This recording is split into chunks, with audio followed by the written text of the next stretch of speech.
மண்ணுயிரை தன்னுயிராய்க்கான். இதுவே உன்னை உணர்தலின் மூலமும் உயிரின் மூலமும் ஆகும்.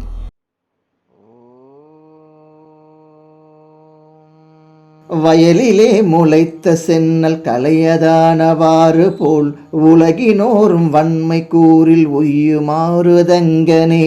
விறகிலே முளைத்தெழுந்த மெய்யலாது பொய்யதாய் நரகிலே பிறந்திருந்த நாடு பட்ட பாடதே. ஓம் நம சிவாயவோம், ஓம் நம சிவாயவோம், ஓம் நம சிவாயவோம், ஓம் நம சிவாயவோம். வயலிலே முளைத்த சென்னல் கலையதானவாறு போல் உலகினோரும் வன்மை கூறில் உய்யுமாறுது எங்கனே. விறகிலே முளைத்தெழுந்த மெய்யலாது பொய்யதாய் நரகிலே பிறந்திருந்து நாடு பட்ட பாடதே.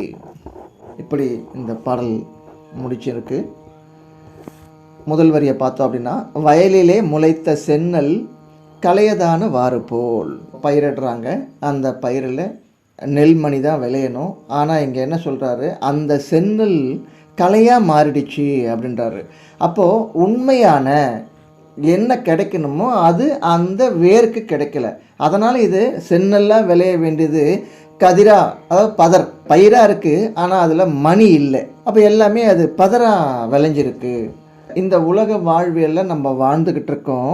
ஆனால் நமக்கு உண்மை தெரியாமல் வாழ்ந்துக்கிட்டு இருக்கோம். தெரிஞ்சவங்களாவது நமக்கு சரியாக சொல்லித்தரணும். அப்போ அடுத்த வரையில் சொல்கிறாரு, உலகினோரும் வன்மை கூறில் உய்யுமாறுது எங்களே. அப்போ நமக்கு தெரியல, ஒன்று தெரிஞ்சுக்கிறதுக்காக போகிறோம், அவங்களுக்கு தெரிஞ்சதை நம்ம மேலே திணிக்கிறாங்களே தவிர உண்மையை யாரும் சரியாக சொல்லலை.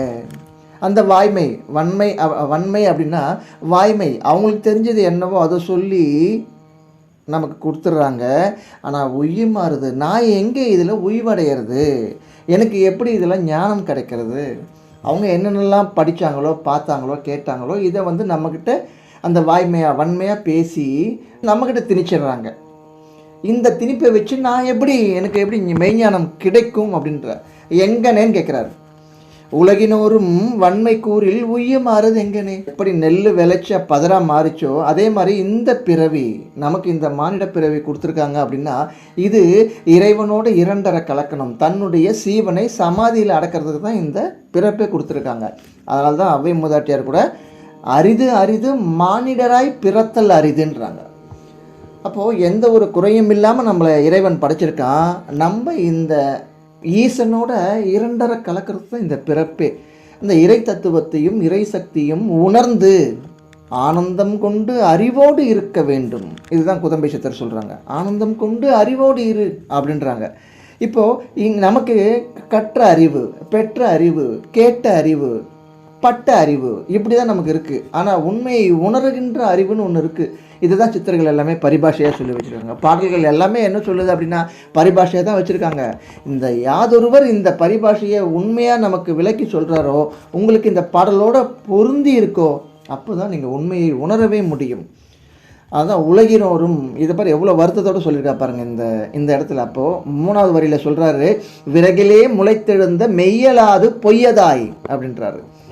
அப்போது சூழ்ச்சியா, விறகிலே பெரிய ராயில் சின்னரா, மரம் அந்தரா, விறகிலே முளைத்தெழுந்த மெய்யலாது பொய்யதாய். இந்த சூழ்ச்சியாக இந்த உலகமே எப்படி இருக்குது அப்படின்னா மாயையில், இந்த சூழ்ச்சியில். போன பாடலே சொன்னார் இல்லையா, வாயு கலந்த மாயை அப்படின்னாரு. இப்போ இந்த பாடல் என்ன சொல்கிற, விறகிலே முளைத்தெழுந்த மெய்யலாது பொய்யதா. மெய்யை நமக்கு உணர்த்தவே இல்லாமல் பொய்யாவே சொல்லிக்கிட்டு இருக்காங்க. மெய்யலாது பொய்யதாய் நரகிலே பிறந்திருந்த நாடு பட்டு பாடதே அப்படின்றாரு. இந்த பிறப்பு எடுக்கிறோம், இறைவனோட இரண்டரை கலக்கணும். ஆனால் நாட்டில் உள்ள மனிதர்கள்லாம் என்ன ஆகுறாங்க அப்படின்னா கடைசியில் செத்து தான் போகிறாங்க. இந்த உண்மையை உணராமே செத்து போகிறாங்க. இதுதான் இங்கே வருத்தமாக சொல்கிறாரு. விறகிலே முளைத்தெழுந்த மெய்யலாது, மெய்யை யாருமே சொல்லாமல் பொய்யதாய் உரைத்து நரகிலே பிறந்திருந்த. அப்போ நரகம் எங்கே இருக்கும் அப்படின்னா இந்த வாழுகின்ற பூமியே நமக்கு நரகமாகவும் இருக்கும். இந்த உண்மையை உணர்ந்தால் இந்த வாழுகின்ற பூமியே நமக்கு சொர்க்கமாக இருக்கும். ஆனால் எல்லாம் என்ன பண்ணுறோம், கடைசியில் செத்து தான் போகிறோம். அப்போ செத்து போனால் இந்த இடம் என்னவா இருக்குது அப்படின்னா நாடுபட்ட பாடு தான், நரகம் தான் இதுன்றாரு. இப்போ நம்ம நிறைய பேர் வாயில கேட்டிருப்போம், நரக வேதனை அனுபவிச்சுட்டு இருக்கேன், ஏன் தான் வாழணும்னு இருக்குது, ஏன் தான் இந்த பிறப்புன்னு இருக்குது அப்படின்னு நம்ம அனுபவத்திலே கேட்டிருப்போம். அப்போது இந்த நரகம்ன்றது நம்ம வாழக்கூடிய நேரத்திலே நமக்கு அமைஞ்சிருக்கு. அப்போ சொர்க்கம் எங்கே இருக்கும் அப்படின்னா, சொர்க்கமும் அப்போ இங்கே தான் இருக்குது. அறிவோடு ஆனந்தமாக இருந்தோம் அப்படின்னா அது சொர்க்கமாக இருக்கும். துன்பத்தோடு வாழ்ந்துட்டு இருந்தோம், கண்ணீரோடு வாழ்ந்தோம்னா இதுவே நமக்கு நரகமாக தான் இருக்கும். அவ்வளோ அழகாக சொல்கிறாரு இந்த பாட்டில். அப்போது இந்த உண்மையை உணர்கின்ற வாய்ப்பு இறைவன் நமக்கு ஏற்படுத்தி கொடுக்குறான். இப்போ இந்த விளக்கத்தை நீங்கள் கேட்குறீங்க அப்படின்னா, இதன் மூலமாக இதில் இருக்க எண்களையே தொடர்பு கொண்டா இந்த உண்மையை உணர்வதற்கான ஒரு வாய்ப்பு உங்களுக்கு ஏற்படுத்தி கொடுப்பாங்க. அந்த எண்ணை தொடர்பு கொண்டீங்கன்னா நீங்கள் அந்த உபதேசத்தின் மூலமாக தான் நம்ம தெளிவாக உங்களுக்கு சொல்லி கொடுக்கவே முடியும். அதாவது நீங்களே உணரலாம். அதுதான் சொல்கிறேன், இந்த உணர்ந்த பின், உணர்ந்து கொண்ட பின், உணர்வீர் பாடல் எல்லாமே பார்த்தோன்னா நீங்கள் உணருன்றாங்க. உணர்தல் அப்படின்றது உங்களுடைய அனுபவத்தில் வரணும்.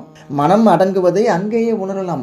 ஒவ்வொரு விஷயமும் இப்போ சித்திர பாடலாம் ஈஸியாக புரியும். அவங்க என்ன சொல்ல வராங்க அப்படின்றத நம்ம இந்த உபதேசத்தை ஒரு தடவை கேட்டுட்டோம் அப்படின்னா அதுக்கப்புறம் உங்களுக்கு இந்த பாடல் எல்லாமே தானாகவே புரிய ஆரம்பிக்கும்.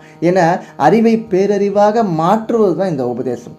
தன்னை அறிய தனக்கோர் கேடில்லை, தன்னை அறியாமல் தானே கெடுகின்றான், தன்னை அறியும் அறிவை அறிந்த பின் தன்னையே அர்ச்சிக்கத்தான் இருந்தானேன்னு திருமூலரையார் சொல்லுவாங்க.